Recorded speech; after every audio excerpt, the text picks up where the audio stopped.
This is 100%, taking stock of the greatest things on Earth. From incredible machines to natural wonders, to extraordinary people and iconic landmarks.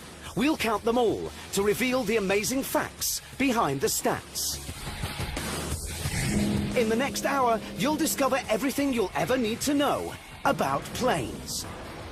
We've scoured all corners of the globe to find the biggest, the fastest, the deadliest, and the downright strange. Stall, stall.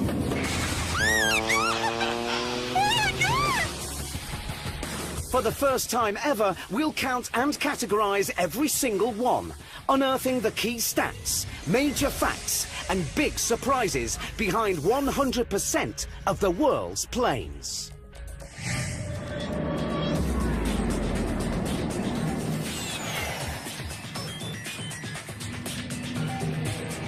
There are almost 400,000 planes on the planet, and here they are, categorized in our 100% count.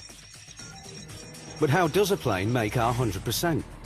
Well, it must be heavier than air, so no balloons. It needs a fixed wing, so no helicopters. It must have an engine, so no gliders. And of course, it has to fly. So let's start our count at 0% and take a look at the findings of our first category. Well, they're glamorous, they're deadly, and there are over 30,000 of them, which means military planes make up 8% of all the planes in the world. And who'd have thought that only 50% of them are actually used in combat? Incredibly, only half of all military planes can fight. But what they lack in numbers, they make up for in some of the plane world's most impressive stats. Here are 3 deadly fighting machines from America. The F-15 Eagle didn't lose a single dogfight in 3 decades, making it arguably the most successful modern-day fighter. The A-10 Warthog has a face for scaring tanks and a gun for busting them. It boasts the world's most powerful aircraft cannon, firing more than 1,000 30-centimetre long bullets in under 18 seconds, so you'll certainly see it coming. Unlike this, the F-22 Raptor, one of the most successful stealth fighters ever built. There's nothing else to touch it. It's hugely agile, very, very powerful. It can fly a long way. It carries a lot of air-to-air missiles. It's got a superb radar. It's a very light aircraft, but it is a large aircraft to go a long way with a large weapons load. And of course, it's got its stealth characteristics. A very, very effective and impressive aircraft. So that's 3 American combat planes that rule the skies. But there's a challenger from Europe that claims it can do all of their jobs at once. This is the Eurofighter Typhoon, said to be the most versatile combat plane on the planet. An aircraft like this really does take your breath away. It's a phenomenal jet, it's a phenomenal feeling, and sometimes you can't really believe how lucky you are to be doing such a fantastic job. At BAE Systems in England, pilot Mark Bowman is going to put the Typhoon to the test.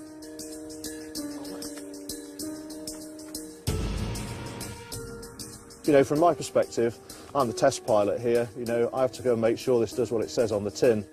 Ox 17 return control airspace, radar control, and it'll be a right turn for the northbound leg, maintain 5130 for coordination. What sets the Typhoon apart is its ability to dogfight and bomb in a single mission, known as swing roll capability. At the moment, swing roll is what everybody is talking about, because in my day, you had a ground attack aircraft, you had an air defence aircraft, you had a defence suppression aircraft. There's no point in training all of those different crews, all of those different types of aircraft, all of those different types of munitions, if you can get it all into one aircraft. The Typhoon is over the Irish Sea, in an area called the Supersonic Corridor. Here, Mark must first seek out and destroy a simulated hostile plane. Hostile group now at 55 miles. Okay, within range now and taking the first shots. The enemy is destroyed, and next in this multi-million-dollar machines war game, the Typhoon turns its bombs on a ground target. 17, please call weapon splash. The target coming hard right, how did that look? Copy that, all in telemetry, looked good from where we are. Target destroyed and virtual mission over. So is the Typhoon the king of all combat? The jack of all trades, but just about the master of about everything, I'd say. It's awesome. I think that's a yes. But the battle for air supremacy never ends, and the F-35 Lightning II reckons it can take the Eurofighter's military crown. It's still in top secret development, but has already been dubbed the future of combat. It's stealthy, it dogfights, it carries cruise missiles, some even land vertically. The last of our combat planes are the heavy bombers. Here are our top three. The B-52 Stratofortress is the biggest of the American fleet, carrying 32 tons of weaponry. But that's trumped by the Russian Tu-160, carrying a whopping 40 tons. It's the biggest bomber in the world. And then there's the B-2 Spirit. Its 18 tons may sound like small fry, but this stealth plane can deliver its bombs undetected and holds the record for the longest ever bombing raid from America to Afghanistan without stopping. It just reeks of technology. A flying wing. Why did they do that? Because they could. Next in our count, there's no shortage of pilots putting in the flying hours in the hope of getting their combat wings. That's why 29% of all military planes are used for training. But when you're flying a high-tech, high-speed plane, there's a lot that can go wrong. Here are our top three military plane escapes. Anatoly Kavocha is flying his MiG-29 at 180 kilometers an hour when one of the engines fails and he ejects. Slowed down, you can see his incredible landing, just meters from the burning plane. Even highly trained pilots can make mistakes. Captain Chris Strickland is flying his F-16 near the Rocky Mountains in Idaho. But he's forgotten to recalibrate ground level at this high altitude location. Now he's turning towards the ground, but runs out of space. He ejects less than a second before impact. Amazingly, he survives. Combat is the greatest test of training, as our aviation expert and former RAF navigator John Nichol discovered in our #1 military escape. It is constant in the military that you are permanently preparing for the worst. And with that, it means that when the worst happens, you've practiced it. In the 1991 Gulf War, John's Tornado GR-1 was hit by an Iraqi surface-to-air missile. His life was saved by split-second decision-making. The aircraft was on fire. You pull a handle and technology takes over. It takes over, I think, in 1/100th of a second, but it feels like a lifetime. And so you accelerate from 0 to 200 miles an hour upwards under 15 or 16 times the force of gravity in about a second. And then suddenly you're tumbling like a sycamore leaf, and then there's another crack, and the parachute opens automatically and the seat's fallen away, and there's silence, and you're just floating down. The ejector seat is the ultimate get-out clause. You really can get out of almost impossible situations, and your life can be saved. So which incredible military planes are still hiding in our 100% count? Our stats reveal 16% are transporters, the big boys of the military fleet.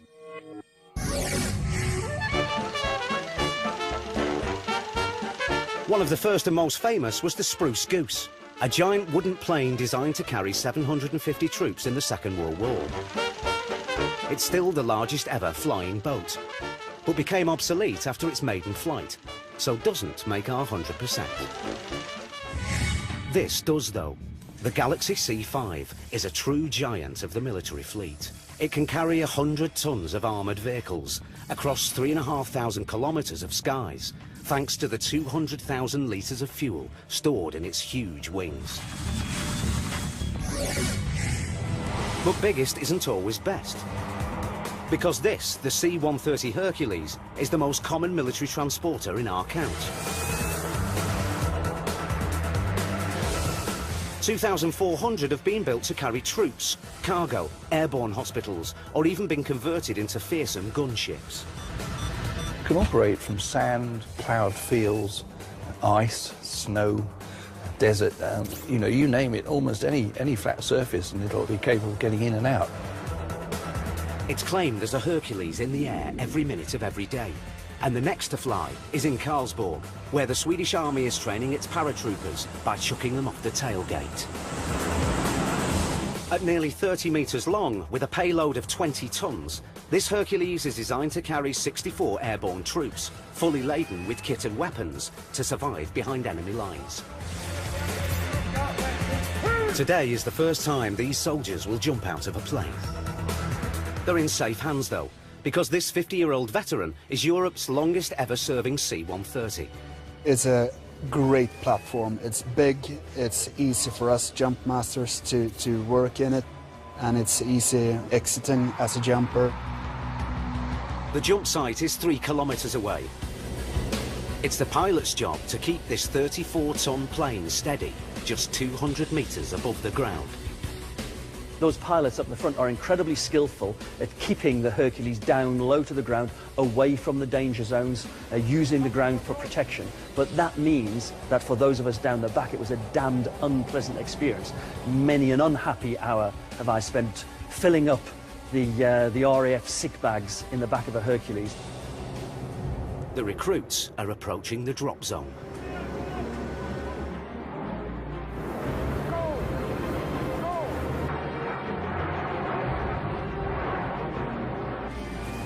So far, so good. After leaving the C-130, the jumpers have just 50 seconds before they hit the ground. I'm looking if they have the right the body position before landing. Because the design has been so relatively simple, they've been able to continually upgrade it until an awful lot of operators have decided that the best replacement for a Hercules is another Hercules. The jump masters say their goodbyes to this amazing plane from 2 kilometers further up.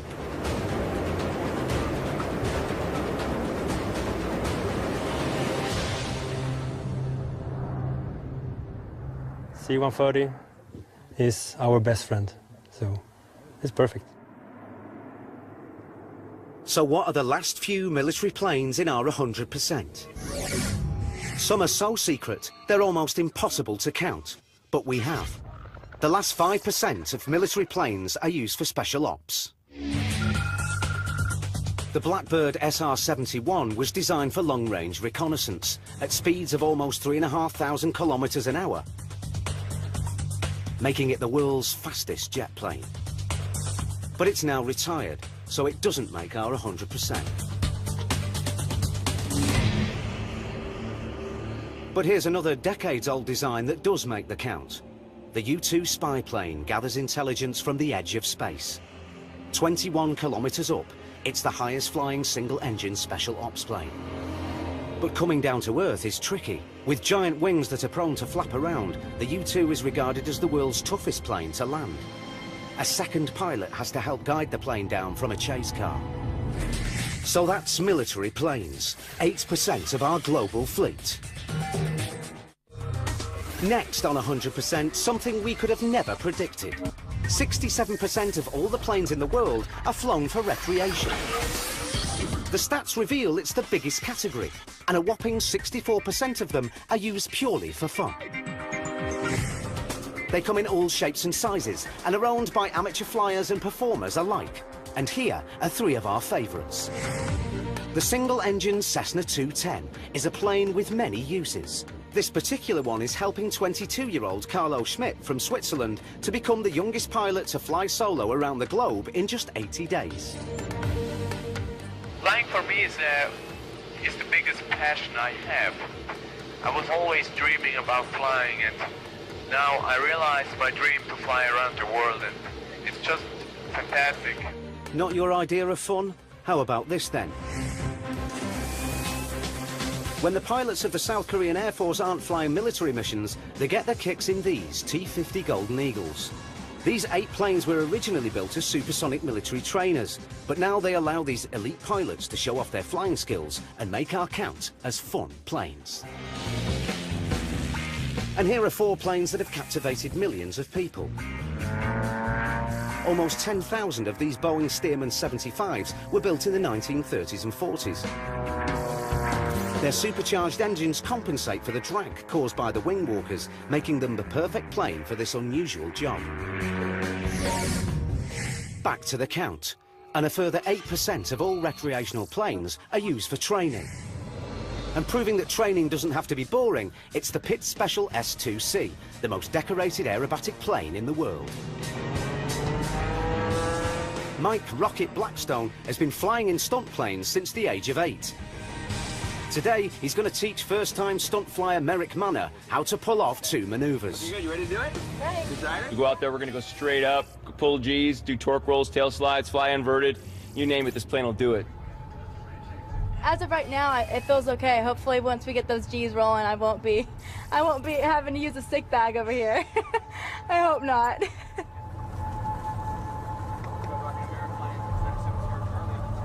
Got it. Right, here we go. The Pitts Special can climb at almost 15 meters per second. 130, here we go. Oh, yeah. Woo! Look at us, going straight up. Awesome, huh? Yeah. Oh my gosh, we're so high. Pedals are pretty crazy, huh? Yeah. If you press on the right pedal, it forces the nose to the right. We're using the pedals to counteract the torque. The engine's rotating from left to right, which is forcing the nose to go left. The bottom line is you need a little right rudder as you're flying along to control that. So you feel like you got a little pressure on the right side to make it go straight. Time for Merrick's first stunt. Ready to try a roll? Yeah. Is your seatbelt tight? Yeah, it's tight. We're gonna roll it to the left on the count of 3. To the left? 2, hard left 1.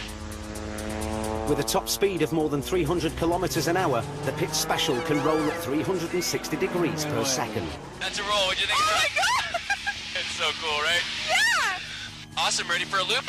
Ready for a loop. We're gonna dive down. Time for the second stunt. We're gonna pull straight back. We're gonna put some G's on this thing. You ready? Okay, so we're diving down right now? Diving down. Nice smooth push. Right now? Forward. Hold that angle. Hold it just like that. There's 180. Tighten up your stomach. We're gonna give you some G's. Okay. 3, 2, 1. From 200. Pull, pull, pull. Straight back up. Pull, pull, pull. Harder, harder. Look out the right side. Look out the right. We're going over the top. Tip your head back. Look at this view. Look straight up. Look at this. Look up. Tighten up your stomach and pull. Give me some more G's. Right through the smoke. Yeah. Beautiful. Sweet. We went upside down, and so it was like negative G's, right? And so we pulled. This was crazy. This was probably the hardest one. But we pulled under, and then we went through like this, but it was still pulling me up. So it was like defying gravity, and then we went all the way back down. It was amazing. That's the lesson over. And now Mike and his fellow pilot Ron Rapp, in his extra 300L, are going to show what these stunt planes can do in the hands of experts. I think with an aerobatic pilot, you've got to be very supremely confident in what you're doing, because it is quite dangerous, and you're deliberately putting the aircraft right to the flying limit. Reduce your power slightly.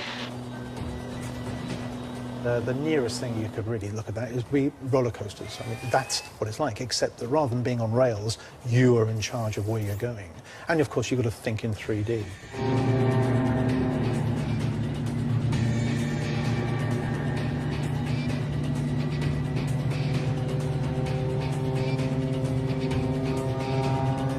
I don't get the enjoyment. I don't understand why you want to throw yourself around the sky.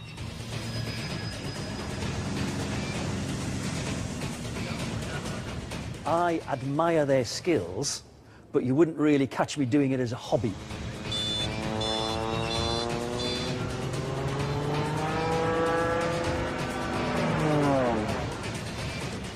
So aerobatic flying looks absolute madness. But our next stat sounds completely mad. Our 100% count shows that a massive 12% of recreational planes are homemade. Many pilots use kits, like this Zenith CH-701. But this truly is a one-off, the Dutch-built Verhees Delta. It fits on the back of a truck, unfolds into something that looks more like a UFO than a plane, and amazingly, it flies. Very well, in fact. And can you imagine which type of plane is the smallest of our entire fleet? Making up the final 16% of recreational planes, it's microlights. There are more than 40,000 microlights on the planet, which means there are around 40,000 people who think it's fun to strap themselves to a lawnmower attached to a hang glider. So that's the vast array of the world's recreational planes, all present and correct. Next in our 100% count, a category of plane on the front line of aerial operations, emergency and utility. They're absolutely vital, but account for a tiny percentage, just 1% of the global fleet. And a massive 79% are working planes, like these crop sprayers, but they're not exactly life-saving, unless you're a field of corn. These next aircraft, though, are real heroes of the skies. 4% of emergency and utility planes are aerial firefighters. Wildfires blight every continent outside Antarctica. In 2011, America lost over 35,000 square kilometers of land after more than 70,000 wildfires. It's a big problem, and this is one big solution.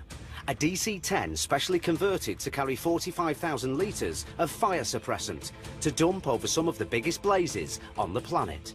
Kevin Hopf is an aerial firefighter. His job is to drop his plane's load with pinpoint accuracy. Every 8 days, they take on training missions. Today's target is a concrete runway just 45 metres wide. It's been a little more than a week since we've flown, so we're going to go up and just stay proficient at what we do. Okay, I got them down low.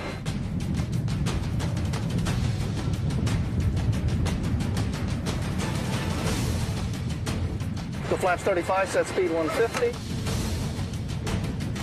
This will be a low approach, guys. We'll go down to about 3,100 feet. Okay, stand by.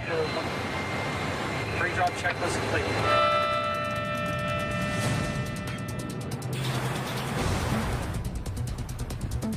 The DC-10 spreads its suppressant wider than any other firefighting plane.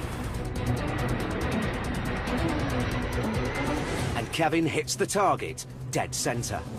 You can see out there where we just dropped, you'll see a large wet spot over the runway there. Yeah, pretty much went right where I wanted it to go. Yeah, it was a good day. That if we'd have been on a live fire, I think we all would have been real happy with that drop. Soaked the runway, didn't it? Next in this vital category, air-sea rescue planes. At only 1%, you'd think there'd be more of them. But most ocean rescuers use helicopters, leaving just a few seaplanes, like this Japanese Shinmeiwa US-2. And how reassuring is this? The final 16% are used by flying doctors. These medics are part of the Royal Flying Doctor Service in Australia. They fly almost 27 million kilometres each year, helping move over 40,000 patients in need. So that's emergency and utility planes, saving people, forests and fields of corn the world over. So far on 100%, we've counted thousands of military, recreational and emergency planes. Next, a very familiar type of plane, but the stats are surprising.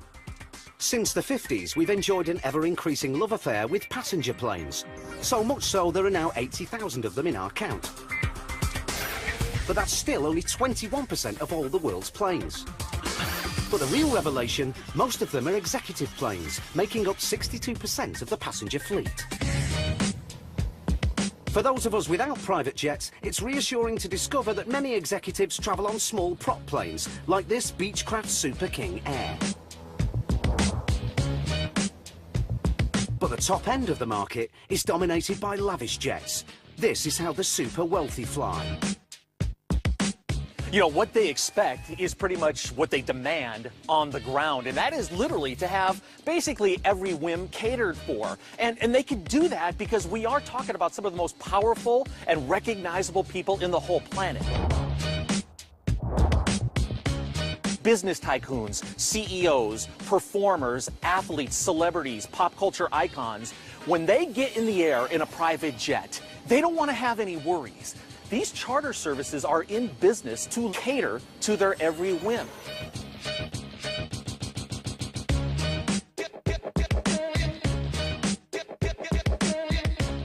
This Gulfstream 3 can travel 4,200 miles on one tank of gas, which means you could go from Washington, D.C. to Geneva, you could go from New York City to London or Paris, no problem. So that's a fair amount of time that you're going to be in the air, and you want to be pampered, at least these people do.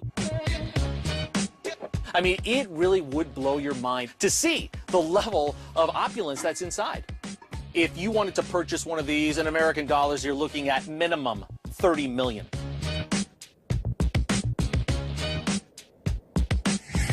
If a Gulfstream's not big enough for you, how about a private super jumbo? This is the interior of the world's biggest luxury jet, a revamped A380, rumoured to have cost $500 million. Next on 100%, some luxurious planes that are not quite as exclusive as the big executive jets. The 10% of passenger planes called light air taxis. This is the category of plane that provides short hops for up to 50 passengers. They're not the biggest planes, but this one, the Cessna 172, is actually the most common plane on the planet. 45,000 172s have been built, including this, a seaplane that taxis tourists around San Francisco's Golden Gate Bridge. We are ready to go.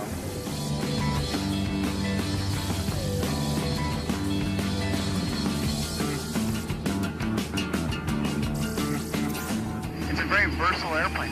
It's not the fastest, it's not the most aerobatic, but at the same time it does everything right. And if you've got your license, you can jump away these airplanes, it's easy to fly. Yeah, these airplanes were built in the late 50s is when the 172 started, and they're still making them, so they're still in production to this day. This is one of those jobs where it's not difficult to get up and go to work every day.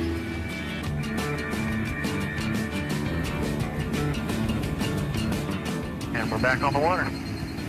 The 172 handles the choppy waters. But the prize for the toughest landings on the planet goes to another air taxi. This is the Pilatus Porter, built for the shortest and most dangerous runways in the world. This one's about to be tested to its limit in the remote mountains of Papua, Indonesia. Pilot Sven Imsund must land on runways cut by hand into the mud at villages surrounded by dense jungle. It's obviously a tropical island with huge mountains, so we got humid air that has to go up, and that creates all this weather around us. There's enough hazards out there that can bite you. As soon as you think you know everything about flying, stop, because that's when you get killed. For his 6 passengers, the Porter is a vital lifeline.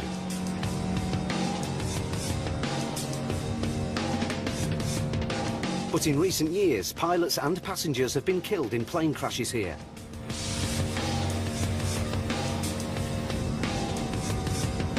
Dangerously slow speeds are the only way to land on runways this short. And Sven has to virtually stall the plane on the approach. Stall. Stall. The runways are sloping, muddy, and littered with hazards. You can see the pigs over there.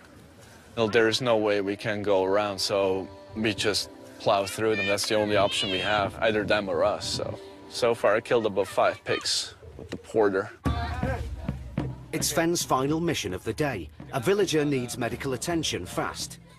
He has to go to the hospital in Navire, and the other guy is his escort. The hospital is 53 kilometers away. The end of the runway is only a few meters away, but it's no problem for this plane.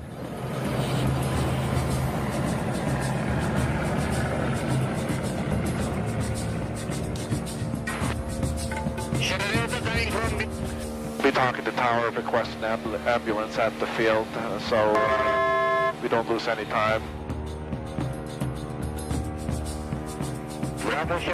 The Porter's final landing of the day is also its easiest. For a mercy mission against the clock, the tarmac of Nabire is a welcome sight. Back to our 100% count. And 9% of passenger planes are regional airliners, designed to take up to 100 passengers on short-haul flights. Bigger still are the holiday-bound passenger jets we're all used to. You might think there are millions of them, but there's only 15,000 in the whole world. They're called mainliners, and they make up just 19% of all passenger planes. Here are three well-travelled favourites. Boeing 747 is the classic jumbo jet, a plane so iconic, some people even pay to sleep in one. This is the Jumbo Hotel at Arlanda Airport in Sweden. Sporting views of the runway and a penthouse fully equipped with a steering column and thrusters. This is the only jumbo jet in the world that's rebuilt to a hostel and a hotel. And right now we're in the cockpit suite. So you can actually sleep two people in here and you can pretend that you're a pilot. It's cool.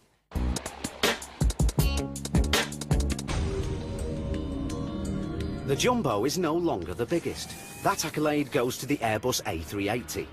Its double decks could squeeze in more than 850 passengers, although so far, no airline company's been so cruel. And this is the Boeing 737, the best-selling passenger plane. More than 7,000 have been built, and at any one time, more than 1,000 of them are flying, which means, incredibly, a 737 takes off every 5 seconds. To maintain this phenomenal record, the American Airlines team in Los Angeles are working against the clock to turn around this 737. The plane's got to be back in the air in just 45 minutes.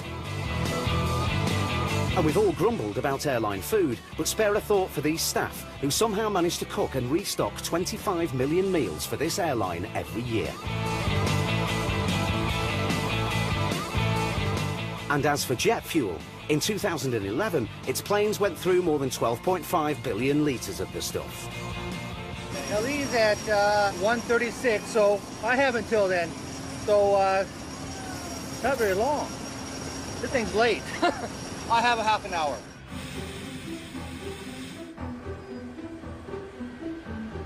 We're looking for anything in here as far as that we have good tread on the tires, proper inflation levels. And we're looking along the fuselage itself to make sure our emergency exits again are all flush against. Brake pins, proper extension on the strut itself down here, the top of the wing. Make sure all of our bolts are in the rim itself. We have proper tire pressures. If I don't feel safe, no one's going.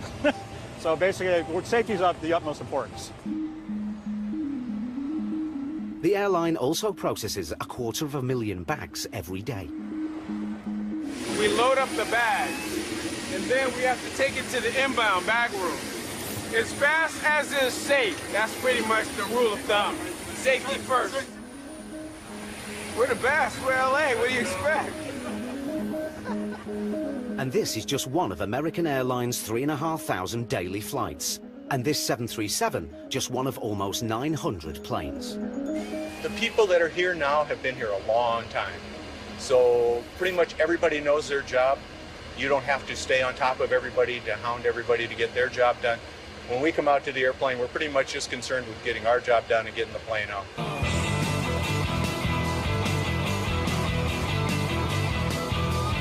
Now prepped and ready, it's the small matter of a 3,500 kilometre hop to Toronto.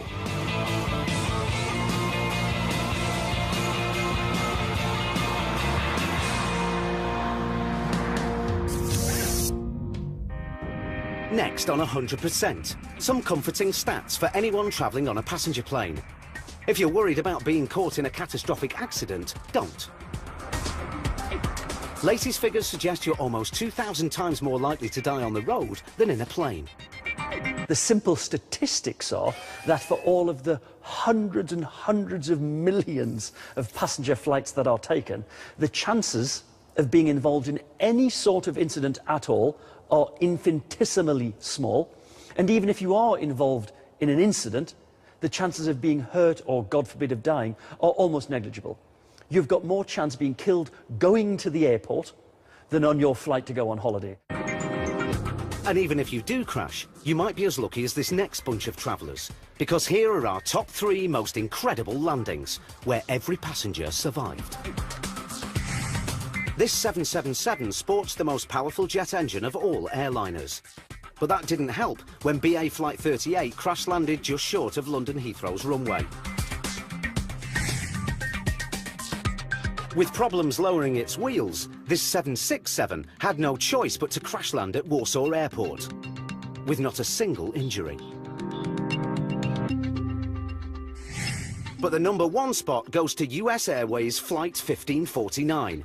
It made global headlines when a flock of Canada geese forced this A320 to crash land in the Hudson River. Incredibly, all 155 people on board survived. That was probably the nicest landing I've seen since the very first space shuttle landing back in 1981. And the aeroplane came to a stop, a nice flat stop on the river, and just sat there for long enough for 152 people to get out of it and then get taken off without much more than getting slightly wet feet as the back end of the aeroplane began to sink. You know, it was a classic example of both piloting skill and more than piloting skill, airmanship. So that's it for the 21% of planes in the world that carry passengers. Next on our 100% count-up, it's time to look at the workhorses of the sky, the mere 1% of planes that make up the world's freighters. These heavyweights are divided up by the size of their payload. At the small end, 42% of freighters carry up to 10 tons. Small planes taking small packages to small airports. 37% of freighters are mid-sized, and with payloads of between 10 and 60 tons, they can carry some pretty interesting cargo. This Airbus A300 is shipping Formula One cars for a multi-billion-dollar industry that needs its fast cars to get round even faster. And if moving cars looks like a big job, how about shifting a passenger jet? This Beluga is designed to carry huge plane parts between factories. And this Boeing 767 has a precious cargo of its own. This is JJ, the Sumatran tiger. He's about to go on the longest journey of his life, from Ohio to England, for a date with a tigress. It's always a concern moving animals like this for such a long period of time. And we estimate he's going to be probably 25 hours in a box, so he's going to be a bit grumpy about it. Yeah, I know, mate. With any live cargo, time is crucial, especially so with a dangerous and critically endangered tiger. One of the requirements that we needed to achieve was to move JJ within a 24-hour period. So we actually changed some of our global flight operations around in order to accommodate his special trip today. This is the first time JJ's taken to the air. The ground staff are doing everything they can to keep him calm, so that he goes into the hold without a fight. Yeah, we have a few different other animals come through here, but I think this might be my first tiger.